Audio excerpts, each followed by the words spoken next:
Hello guys, welcome back to my another new blog. তো আজকে আবার চলে এসেছি তোমাদের কাছে কলকাতা ডায়েরিসের নতুন একটা ভিডিও নিয়ে। আর এখন আমরা আছি লোকাল ট্রেনে কলকাতার, আর আমরা যাচ্ছি এখন মায়াপুরে। মায়াপুর যাওয়ার জন্য আমরা প্রায় ভোর 5টার সময় উঠে স্নান করে কিন্তু শিয়ালদা থেকে ট্রেন নিয়ে নিয়েছি। তো এখন আমরা চলে যাব ট্রেনে করে, আর ট্রেন এখন ছেড়ে দিয়েছে। আর তোমরা জাস্ট ট্রেনের গ্যাদারিংটা দেখো, ও মাই গড, কলকাতার লোকাল ট্রেন মানে একটা হরিবল জার্নি। সিরিয়াসলি গাইস, অনেকটাই গ্যাদারিং ছিল, মানে কি আর বলবো। তো এইসব দেখতে দেখতে এখন আমরা চলে এসেছি নবদ্বীপে। আর নবদ্বীপ স্টেশনে এসে কিন্তু আমরা নেমে গেছি। এখন আমরা সেখান থেকে যাব মায়াপুরে। আর বাইরে গাইস এতটাই গরম যে মানে মুখে প্রকাশ করা যাবে না, তাই আমরা একটু এখন আখের রস নিয়ে নিয়েছি। বলতে গেলে 5 টাকা, বলতে গেলে 10 টাকা।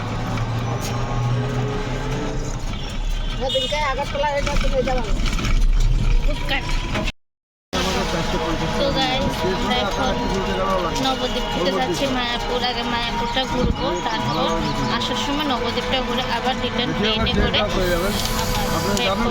মুকুন্দপুরের জন্য।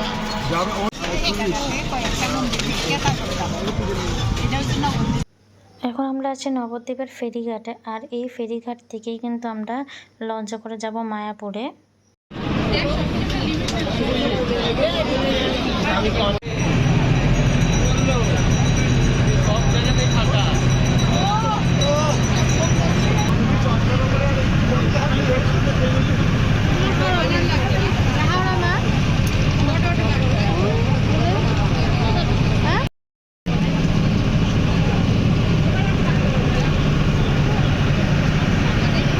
তো দেখো আমরা এখন মায়াপুর চলে এসেছি। আর এখন দেখো এটা হচ্ছে মায়াপুরের ফেরিঘাট, আর এই ব্রিজটা পুরোটাই বাঁশ দিয়ে তৈরি, মানে জানি না কখন এটা ভেঙে পড়ে যাবে। এটা অনেকটা ভয় পেয়ে পেয়ে কিন্তু এটা ক্রস করেছি।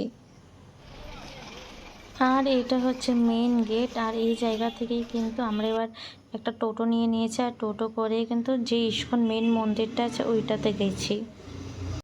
তারপরে টোটো যে আঙ্কেলটা আছে ওটার সাথে কন্ট্রাক্ট হয়ে গেছে যে ওনাকে মানে আমরা কিছু 200 টাকা 300 টাকা হয়তো কত টাকা জানি না ঠিক, ওটা মামুনি তারা দিয়েছে, বাট মানে একটা কন্ট্রাক্ট হয়ে গেছে যে উনি যা যা মানে মন্দির আছে, কারণ আমাদের তো টাইম কম, তো উনি ওনার যা যা মন্দির আছে সবগুলি উনি আমাদেরকে ঘোরাবেন। মানে পরপর রিক্সা দিয়ে আমরা আর হেঁটে মানে যাবো না, কারণ এক জায়গা থেকে আরেক জায়গার যে মন্দিরগুলো এগুলো কিন্তু অনেকটাই দূর।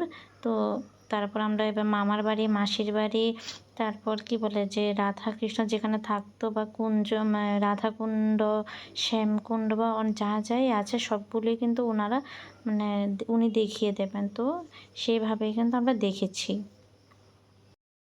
তো গাইস এখন আমরা চলে এসেছি গৌরাঙ্গ নিমাইয়ের যে জন্মস্থানে। তো চলো দেখে ভিতরে কি কি আছে।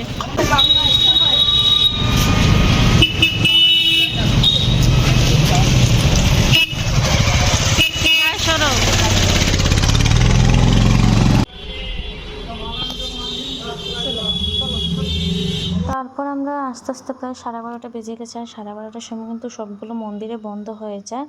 আর যে ইস্কনের যে মেন মন্দিরটা আছে ওইটাই শুধু একটা অবধি খোলা থাকে। তো ওইখান থেকে ডাইরেক্ট আমরা আবার ইস্কন মেন মন্দিরে চলে এসেছি। এখন আমরা ইস্কনটা ঘুরবো, তারপর আমরা নিয়ে নেব মহাপ্রসাদ।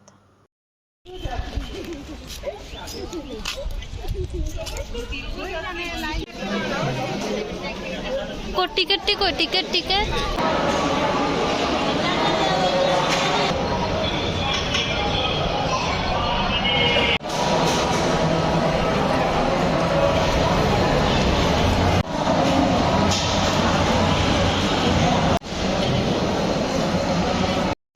তো এখন আমাদের মহাপ্রসাদ নেওয়া হয়ে গেছে, আর আমরা এখন মন্দিরের চারপাশটা ঘুরবো। তো তোমরাও দেখো মন্দিরের চারপাশটা। আসলে আমাদের হাতে টাইম কম ছিল বলে আমরাও বেশি একটা ঘুরতে পারিনি, বাট আমরা যা যা কিছুটা ঘুরেছি সেটাই তোমাদের সাথে দেখাবো। তো এখন আমরা চলে এসেছি নিমাইয়ের জন্মস্থানে, যেখানে নিমাই জন্মগ্রহণ করেছে। আর এখানে কিন্তু একটা মানে বট গাছ আছে, যেটার নিচে নিমাই জন্মগ্রহণ করেছে। এই জায়গার মধ্যে আগের বার কত ফুল ধরছিল। হ্যাঁ, এখানে অনেকটা ফটো তুলছিলাম না। হ্যাঁ, ফুলে এমনি ঝুপ পড়েছিল।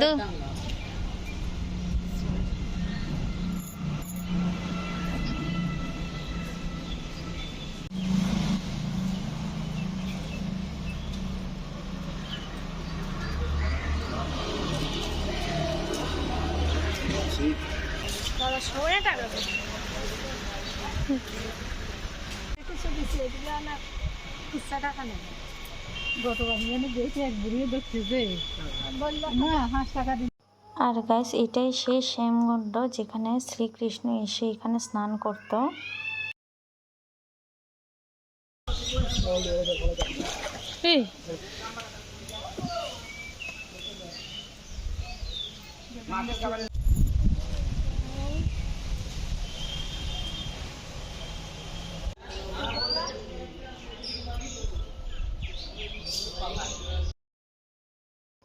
আর ওই শ্যামকুণ্ডর পাশেই কিন্তু আছে এখন রাধাকুণ্ড, একদম পাশাপাশিই আছে রাধাকুণ্ড।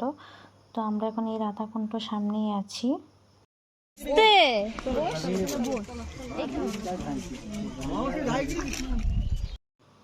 আর গাইস এটা নাকি নিমের সমাধি, আর এটাতে যদি তোমরা সত্যি মন থেকে যদি কিছু চেয়ে থাকো তাহলে কিন্তু নিশ্চয়ই এটা পূরণ হয়। তো এখানে আমরাও একটা মালা দিয়ে নিজেদের যে উইশ আছে সেটা করে নিচ্ছিলাম।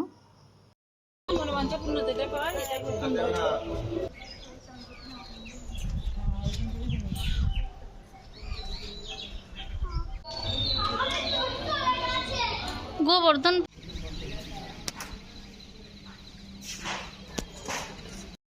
তো গাইস এটা হচ্ছে এখন জগন্নাথ দেবের মন্দির। আর এই মন্দিরে আসার পর কিন্তু আমাদেরকে অন্নপ্রসাদ দিয়েছিল, যেটা মানে কি বলবো, খেতে পুরো অমৃত ছিল সত্যি গাইস।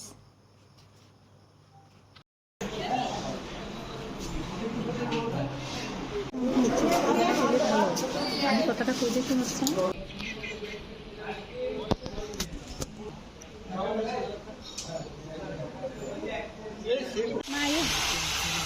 দিদন দিদুন এক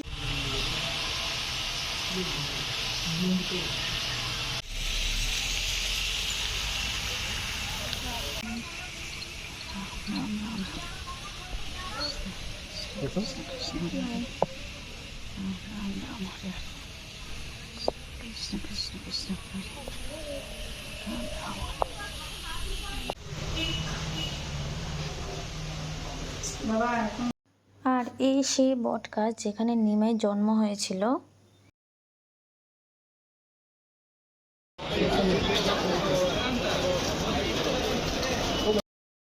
तो गाइस हम लोग भी बहुत टायर्ड है और हम लोगों का सफ़र अभी यहाँ पर ही ख़त्म है। अभी हम लोग ट्रेन से घर जाएंगे।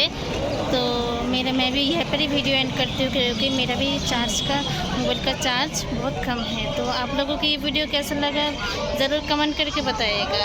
ठीक है, बाय, गुड नाइट।